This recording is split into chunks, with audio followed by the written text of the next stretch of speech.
Mr. Deputy Speaker, Sir, there is a ban on transporting agricultural produce from one part to another part of the country.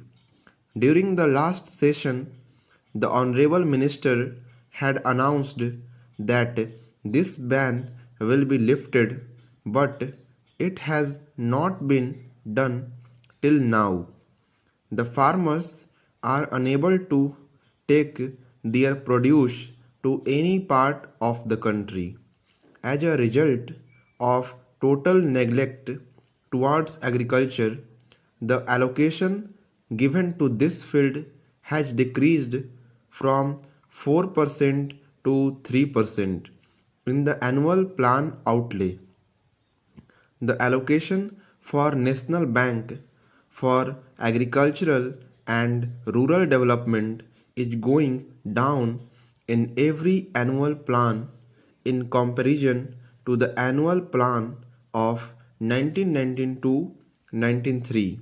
Similarly, only 6% amount has been provided for loans and electricity. There has been no considerable increase in it in the last year. This step of the government is totally unjustified towards the farmers and agriculture. The continuous decrease in the groundwater level is also a matter of grave concern.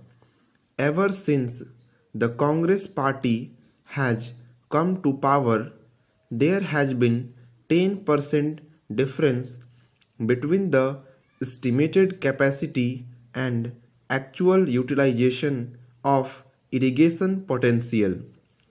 If this gap had been filled, it would have increased the food grain production. Not only our country would have become self-reliant in food grains, but it would have been also able to export them. Several big projects are lying pending, and near about 70% of land is deprived of irrigation. Same is the condition of forest areas also. Wherever there are Congress governments, they have grossly violated the interests of the farmers. The network of multinational companies is spreading in our country, which will create problems for the farmers. Their interests are being mortgaged in the hands of foreign powers. Due to this reason, the country is becoming dependent on others, and it can jeopardize our political and social freedom. Para. Mr. Deputy Speaker, Sir, it is bad luck that our farmers are not organized today, but the day they become organized, they can revolt. Since the time this Congress government has been formed, it is not even ready to accept rightful demands unless such activities as sabotage, economic blockade, and gherao are adopted. The government is not able to understand the problem. So, I would like the government not to create so much problem for the farmers that they are compelled to revolt. Para. Mr. Deputy Speaker, Sir, my party and myself totally oppose the Dunkel proposals. It is very regretful that these proposals have caused infighting among the cabinet members. One of your ministers says that export of our country will increase with the acceptance of Dunkel proposals, and another minister says that such acceptance will destroy our country. So there is difference of opinion in the cabinet also. One minister is opposing while another minister is supporting the Dunkel proposals. When there is so much difference of opinion in the cabinet itself, what right they have to remain in government? One of the two ministers should go. The minister who is opposing his government's policy should resign.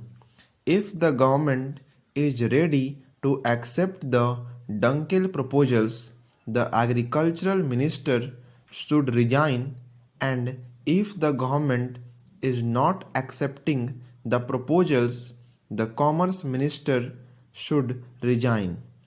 As he was praising the proposals, when the farmers resort to agitation for their demands, the entire government will have to resign. Para. Mr. Deputy Speaker, Sir, our country is severely affected by drought at present. Orissa, Bihar, Maharashtra, and eastern part of Uttar Pradesh are affected by drought. But our central government decides everything in a haphazard manner. The Prime Minister surveys a state for once and gives rupees 10 crores, rupees 20 crores, or rupees 50 crores.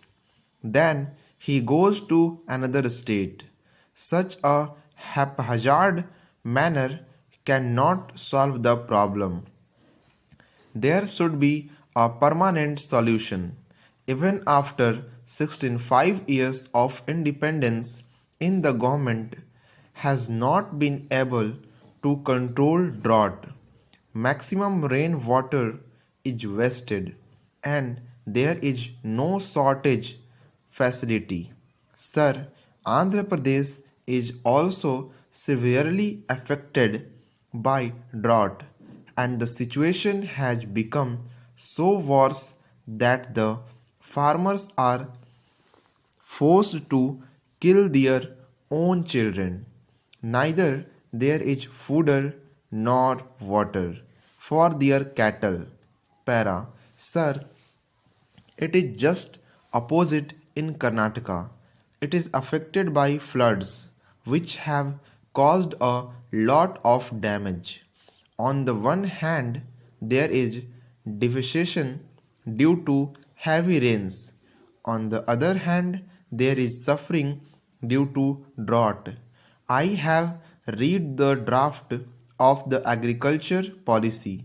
I do not think that the Honorable Minister of Agriculture has paid any attention towards this problem. I would like to submit that this agriculture policy is unfavorable to the farmers. No facilities are being provided to them, and agricultural inputs are being made costlier. Injustice is being done to them. 80% of the population of this country are cultivators, and the government should think about their welfare. If this is not done, then 80% population will resort to agitation. As I have said,